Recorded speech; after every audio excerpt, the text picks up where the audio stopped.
BFM Business, BFM Crypto, la chronique. Et Antoine, c'est compliqué sur l'ensemble des cryptos aujourd'hui, et depuis quelques jours. Oui, avec un effritement de la tendance très net. On est sous les 26 000 $ pour le Bitcoin, puis cette fois sous les 1600 pour l'Ether. C'est sur les autres cryptos que ça se joue, avec l'XRP aussi qui tombe à 47 cents. Tout le monde en prend pour son grade. Effectivement, ce matin, on a une tendance de fragilisation générale sur l'ensemble du monde des cryptos. Bon, et alors il y a une crypto qui a dépassé le roi Bitcoin, on dit le Tron.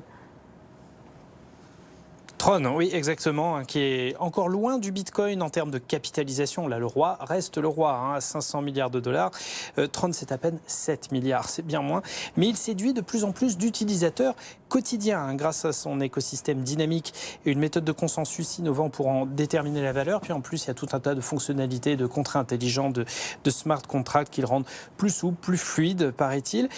Si on regarde bien le palmarès en nombre d'utilisateurs quotidiens de la crypto, Tron passe donc devant le Bitcoin à 1,32 million d'utilisateurs. Bitcoin à 1 million seulement.